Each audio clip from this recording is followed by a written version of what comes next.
Now then, I've got something a little bit different in store for Maintenance Monday this week, because we're going to start a mini-series, a crash course as such, in road bike maintenance, taking you from complete beginner through to more competent home bike mechanic. And to help guide us along the way, we're going to be referencing the GCN road bike maintenance book. But don't worry, it's not a requirement, so let's get into week one.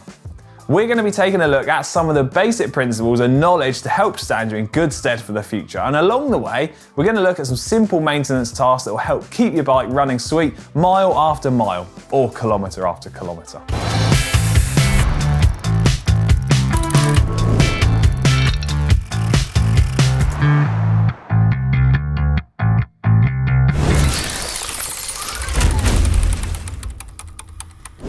Right then, it's week one, so what are we going to be doing? Well, first up, we're going to take a look at some of the components on our bikes and what it is they do. Then we're going to take a look at some basic tools that we're going to use as we progress through the weeks. But don't worry, you don't need to rush out and buy the most expensive tools you can.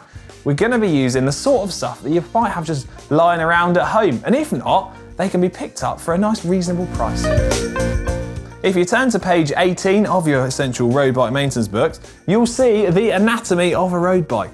God, I never thought I'd be saying that. I sound just like a school teacher. But don't worry, we're not going to run through exactly the same list as what we've got in our books. We're going to take a look at our bikes and give a brief explanation of what some of the components do.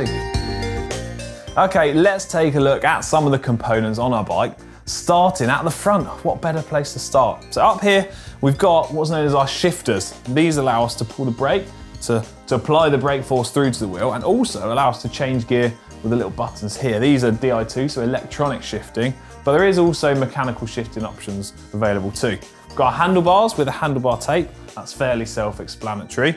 And then here we've got what's known as the stem on our bikes. This connects the handlebars through to the forks and allows us to turn securely on the bike. The steerer of our forks runs all the way down through here, and these are the forks which the front wheel is attached to.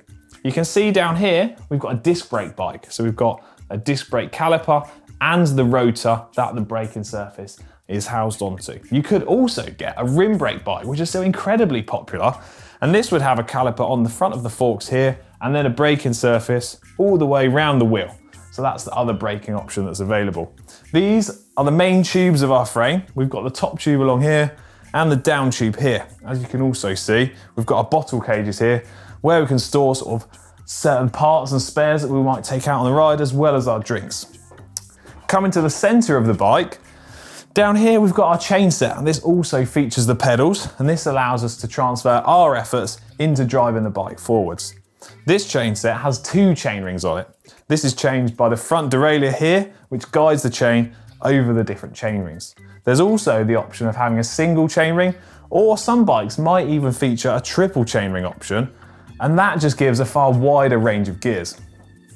Coming up here, we've got the seat post of our bike, and this can slide within the frame or extend further up so that we can adjust the bike to fit a different variety of size riders. Right at the top of the seat post is our saddle. There are loads of different types and sizes of saddles available to suit as many different riding styles as you could possibly imagine.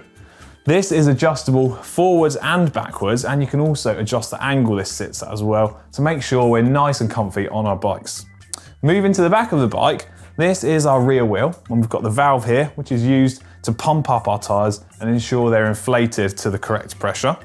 We've got our chain that runs all the way around here, and that is to take our efforts from our chain set at the front to the rear wheel and drive the bike forwards. So also at the rear of our bike here, in the center of the wheel, we've got what's known as the rear derailleur, which some people might call the rear mech. This is used to guide the chain, apply some tension to it, as you can see here with a spring, hold the chain nice and securely on the bike.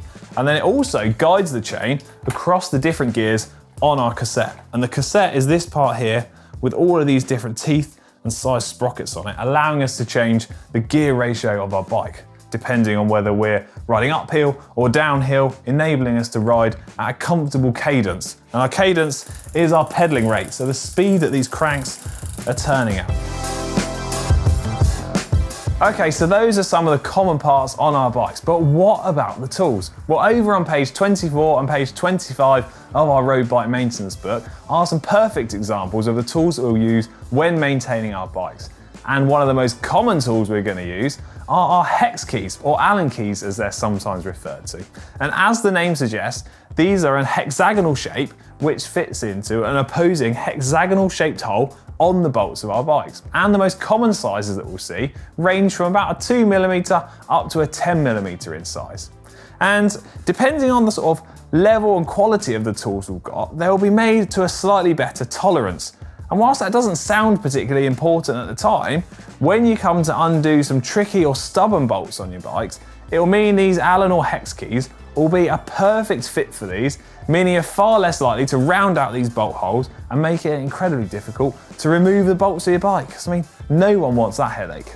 Next up are Torx keys, and these are an alternative bolt interface to what we have in a hex key. And these feature a 6-point star shape in a similar design to a hex key, but you've got to remember these are not interchangeable. And depending on what bike you've got, you may well have a mix of hex and Torx bolts on it. On to our final tools for week 1 of our maintenance crash course, taking a look at screwdrivers. First up, what you need to know, there are 3 different types of screwdriver interfaces, starting with Phillips or Posi drive. And the difference between these is quite subtle, and you can see that on our handy little on-screen graphics.